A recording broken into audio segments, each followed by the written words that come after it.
Hey, everybody, welcome to Think Business Live. Happy New Year to everybody. Kirk, Happy New Year to you. Thanks for being on the show. I appreciate it. Looking forward to talking with you.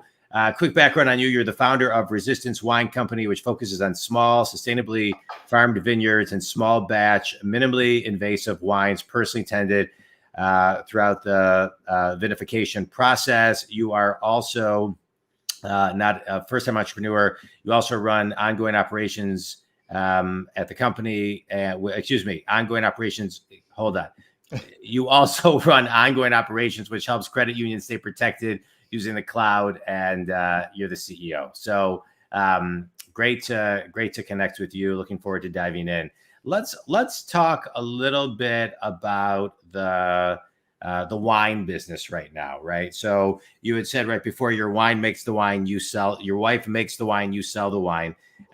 I just watched, on 60 Minutes how, because of the weather, there are so many vineyards throughout the world that are not producing grapes. I think it was France is just having a horrific time right now growing their grapes. And so you're in Oregon. Tell us a little bit about, how things are with your business. Sure. And how, you deal with, all the crazy climate things that are happening. Yeah, I mean, it's definitely. So we started a little background on the winery. My wife and I moved from the Washington, D.C. area out to Oregon about 5 years ago, so that she could stop being an SEC attorney and start being a winemaker. And so it's been a fun adventure. We've made 5 vintages. Every single one of them has been different in terms of the climate and predictability of all that kind of stuff. And so it absolutely is a very real problem. The last year, so we mostly buy grapes from other farmers in the Rogue and the Willamette Valley, and then we make our wines from there. And what we have found, a couple different things that we've determined over the time, one of which is you really can't count on any one producer with any, you tell them you want 2 tons, you get a ton. You tell them you want 4 tons, you get 2, right? Or you get 6, right? It's really quite scattered. And so we've learned to kind of hedge that, and have multiple producers where you're, maybe if you have a bumper crop, you end up making a bunch more. But so far, that's never happened. We've always gotten under yield in that respect. And then secondly, we planted our first vineyard about 3 years ago, and our journey in that has been much more impacted environmentally from climate change, because first year we ended up getting about 2/3 the plants that we expected, which isn't, if you're thinking of a vineyard as a 30-year project, that's not all that big of a deal. 1 year growth isn't going to make a big difference. So then we ordered the next round of plants.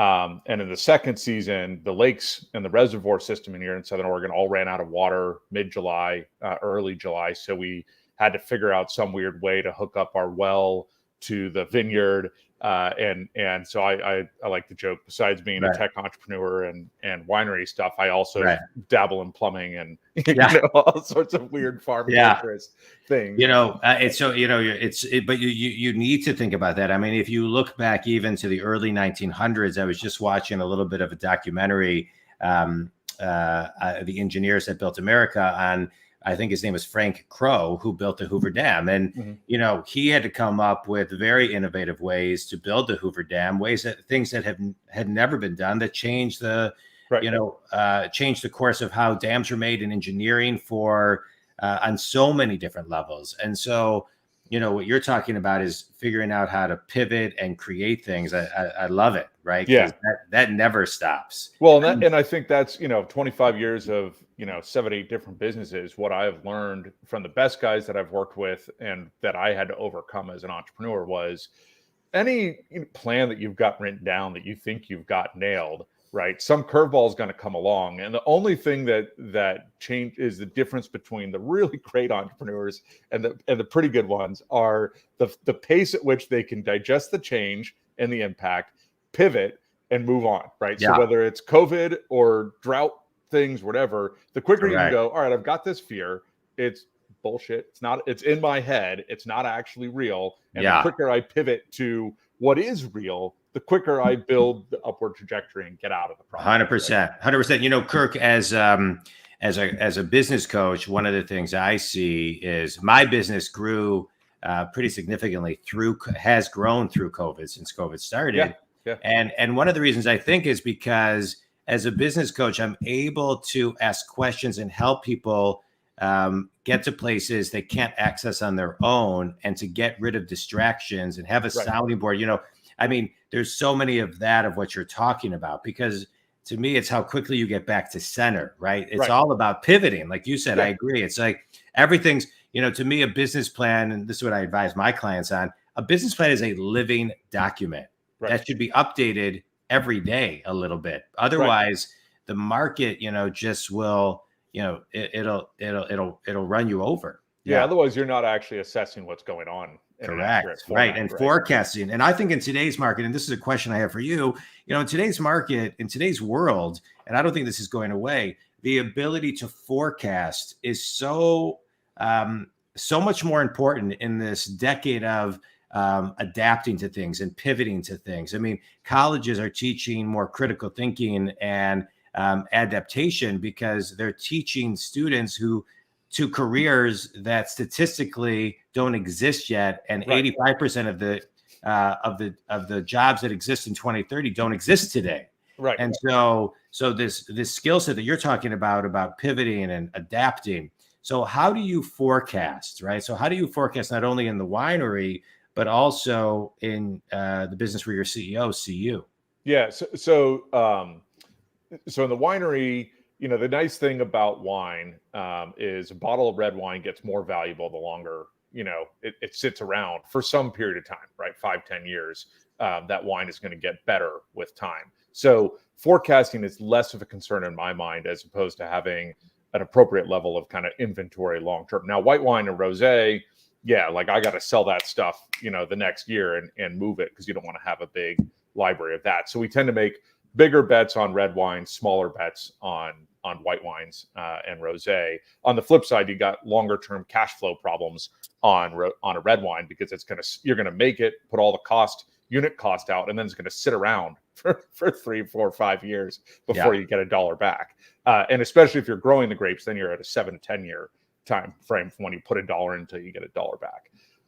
In credit, I just want to highlight one thing: the importance of knowing as a business owner, you know, where your cash flow is coming from, the expense side of things. I mean, really understanding your numbers. I think sometimes, especially as we're seeing, you know, right now in the Great Resignation, people starting their own businesses, and one thing that they miss, and I coach solopreneurs to fortune companies and everything in between.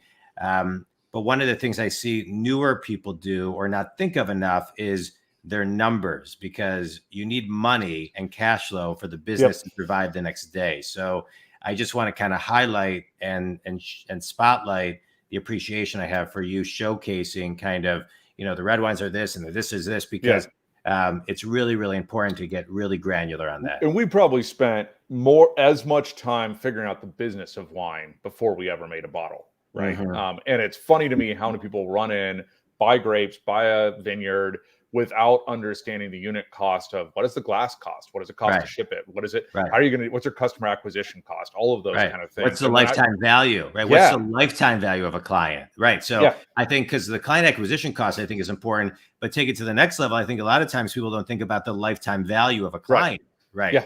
Yeah. And what I love about the wine business compared to CU2 and ongoing is those are both B2B businesses versus the winery as a B2C business.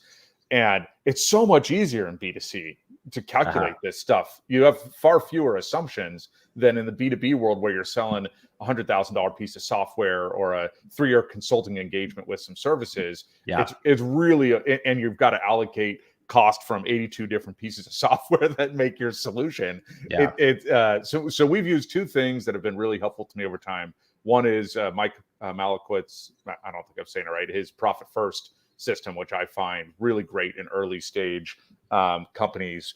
And then the second one is we work with a guy named Greg Crabtree from Simple Numbers Straight Talk that has a cost accounting, management, and direct labor financial model that makes it super simple to hone in on the things that are going to actually drive profitability long term.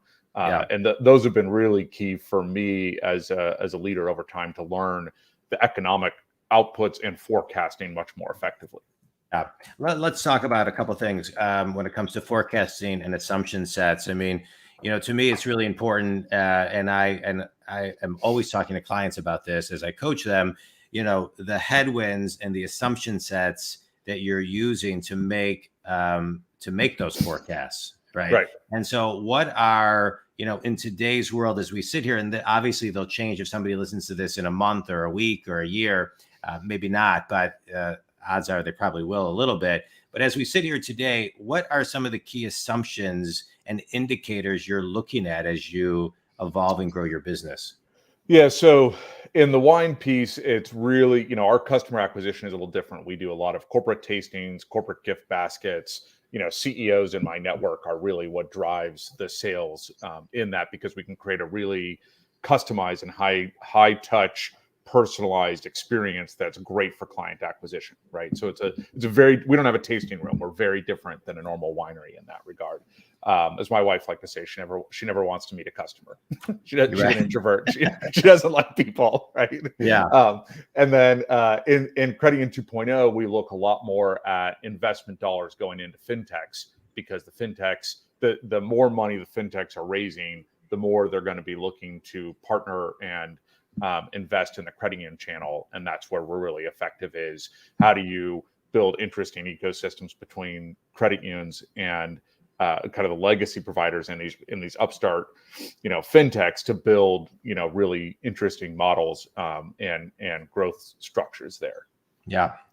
And so, okay, so when you're growing your business, right? Let's talk about this. So when you're growing your business, and you look out, because we're talking about forecasting and assumptions, and you do look out. I think it's hard to look out past 3 years today. Yeah. But you do look out 3 years. How are you looking out 3 years for the winery and for CU, and then reverse engineer kind of what you need to do today? Yeah. So I tend to there's different stages of the business, in my opinion, right? So in ongoing operations, which does 14-15 million in revenue, forecasting is a much tougher piece, and we tend to look at client acquisition, the strength of the credit union industry, and we're really, the company can only, because of our capital structure there, we can only sustain a 10 to 15% growth rate anyways. So that's our limiting factor, and we can get all the customers we want to achieve that. We can't digest them fast enough. It's a very different problem in that world. In CU2 and in the winery, where we're really in that heavy growth mode, in those, I tend to look in fact of 10, 100, 1,000, right? And I always start with the exit strategy and what does it look like at 1,000%? Then what does it take me at the 100 level? Then what does it take me at the 10 level? And then what's the small scale test prove right now with the small scale MVP? Fail quick, fail cheap, fail fast on that piece. And then if I've planned out those 3-4 stages, it becomes much more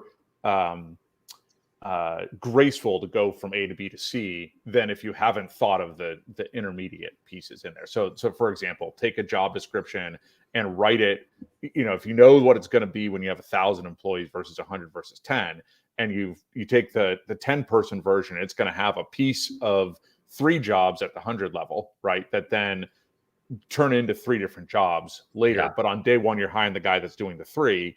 And when you start hitting that growth period, you say, okay, you got to choose between A, B, or C, right? Because I'm going to go hire a B and a C. And you do that same exercise again with 3 components of it. And that has really helped me over time to make that a much more graceful, kind of growth without being overly prescriptive on the operational, details of this is exactly when we're going to pull the trigger, right? Yeah. All right. I love it. Let's talk for a minute on CU 2.0. Brand growth in the credit union industry. You're matching credit unions and the fintech solutions that will basically take them to the next level. Yep. And so as you are growing this piece of the business, first give us a sentence or two about the business, and then what you're doing to grow this space in today's world. Sure. So we do 3 things. We do something called FinTech Launch, where we build their brand with credit unions. Then we have a FinTech Mastermind, where we put credit union leaders and fintech leaders in small groups and coach them together. And then we have something called Quarterly FinTech Call, where we've got a couple hundred credit unions that we pitch 5 fintechs to every single quarter, one by one. And so those are the 3 kind of core products. Quite honestly, all 3 of those were things that were COVID pivots, where we had done a lot of speaking, workshops, planning session, that kind of work, and happy hours. And once COVID hit, all of that evaporated. Right. And we Right. figured out what was working well about what we were doing and what were the core principles and how do we pivot that into this model. And we've, almost tripled in size over the last 18 months, Right. While reducing costs, because suddenly we don't have all the operational cost of events and the rest of that. Right. It's great. So it's been truly a very big shift in that. And then from a growth perspective, what we've done is I've got 2 different books, one called Credit Union 2.0, one called Financial. Financial's focused on AI-based technology for fintechs and credit unions. We literally use those as business cards, right? So we will ship a copy of the book to every credit union CEO, personal handwritten note, opens the door, builds a relationship. I've worked in the industry for 25 years, so I know most of these guys already. Yeah. But then that really allows us to be that matchmaker in that equation and be really highly targeted at that. Yeah, I love that you said that. I wrote a book a few years ago, and I give it away for free. You can download it on my website, johnswaskin.com, for free. I email it out. You got a copy when you sign up for the podcast. I have 2,000 books in my basement that I mail out. Right. So, I mean, because to me, it's when you write a book, unless you're John Grisham or someone, you're not making money on the book. No, exactly. You make basically $1, if that, on a book. But the way to make money on the book is write it, enjoy the process, and then use it to open doors in so many different ways. So, well, and it's so great because it gives you this great clarity around the subject matter. Right? Correct. That nobody else tends to have. Right. Because they haven't taken the time to try and publish something. Right. Yeah. No, I love it. And even, by the way, and even if they have, you have your own, everyone has their own unique way of telling their story, their perspective, the eyes and the ears in which they're bringing it to the table. So it's great. Okay. Kirk, quick speed round. You ready? Yep. All right. Favorite book and why? Cameron Herold's Double Double. And because it hit at this point in my career where I was newly moving out of CTO of a big mature company to being an entrepreneur, and I just felt like I found a home. Yeah, I interviewed Cameron on the podcast. I don't know if you watched it, but you should. It's on my website, or you can Google it. But he was great. I love talking to him. Yeah. All right. Best piece of wisdom you've ever received? I didn't know it was wisdom at the time. I had a board chair that told me I needed to focus. It took me 15 more years to figure out that focus is what you don't do. It's not what you spend more time on, right? By default, when you cut off things, you spend more time on the right things. Yeah. But as a 25-year-old, I'm like, I can't work anymore. I don't know what you're talking about. Right? Yeah. Yeah. No, I love that.